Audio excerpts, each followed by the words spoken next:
ये पास हो चुका है, आज इसको लेके ड्रामेबाजी हो रही है।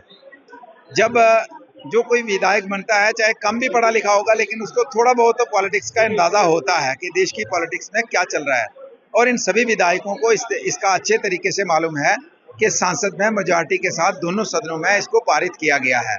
और उस पारित होने के बाद अगर किसी को कोई लगता है कि कोई शक शुबा है, तो वो ऑनरेबल सुप्रीम कोर्ट में या दूसरे कोर्ट में जा सकता है। उसके बाद कुछ लोग ऑनरेबल सुप्रीम कोर्ट में भी गए हैं और स्पीकर साहब ने अपनी रूलिंग बड़े साफ शब्दों में दे दी है कि जो हाउस चलता है वो एक रूल्स के मुताबिक चलता है। और उन्होंने कह दिया कि रूल्स ये कहते हैं कि कोई भी मैटर जब ऑनरेबल कोर्ट ऑफ लॉ में पेंडिंग है, उसके ऊपर हाउस के अंदर चर्चा नहीं की जा सकती है। उसके बावजूद ये लोग आके अपनी जैकेटें फाड़ के, काले झंडे दिखा के, बिजनेस जो है अपने कागज फाड़ के ये मैसेज कश्मीर के लोगों को देने की कोशिश कर रहे हैं कि आपके हतेशी कोई है तो हम ही लोग हैं।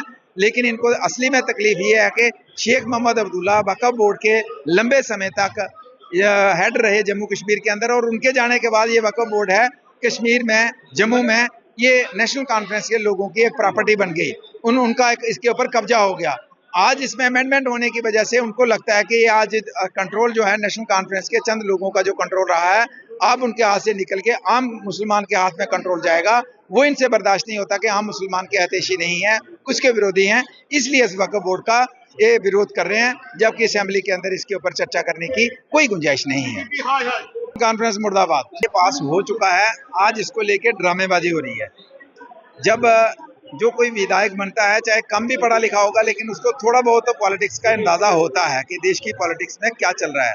और इन सभी विधायकों को इसका अच्छे तरीके से मालूम है कि सांसद में मेजॉरिटी के साथ दोनों सदनों में इसको पारित किया गया है। और उस पारित होने के बाद अगर किसी को कोई लगता है कि कोई शक शुबा है, तो वो ऑनरेबल सुप्रीम कोर्ट में या दूसरे कोर्ट में जा सकता है। उसके बाद कुछ लोग ऑनरेबल सुप्रीम कोर्ट में भी गए हैं और स्पीकर साहब ने अपनी रूलिंग बड़े साफ शब्दों में दे दी है कि जो हाउस चलता है वो एक रूल्स के मुताबिक चलता है।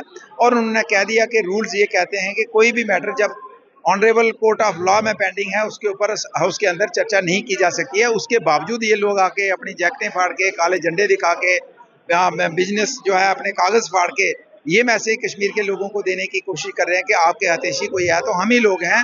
लेकिन इनको असली में तकलीफ ये है कि शेख मोहम्मद अब्दुल्ला वक्फ बोर्ड के लंबे समय तक हेड रहे जम्मू कश्मीर के अंदर, और उनके जाने के बाद ये वक्फ बोर्ड है कश्मीर में, जम्मू में, ये नेशनल कॉन्फ्रेंस के लोगों की एक प्रॉपर्टी बन गई। उनका इसके ऊपर कब्जा हो गया। आज इसमें अमेंडमेंट होने की वजह से उनको लगता है कि आज कंट्रोल जो है नेशनल कॉन्फ्रेंस के चंद लोगों का जो कंट्रोल रहा है, अब उनके हाथ से निकल के आम मुसलमान के हाथ में कंट्रोल जाएगा। वो इनसे बर्दाश्त नहीं होता कि हम मुसलमान के हितैषी नहीं हैं, कुछ के विरोधी हैं, इसलिए इस वक्फ बोर्ड का ये विरोध कर रहे हैं, जबकि असेंबली के अंदर इसके ऊपर चर्चा करने की कोई गुंजाइश नहीं है। कॉन्फ्रेंस मुर्दाबाद।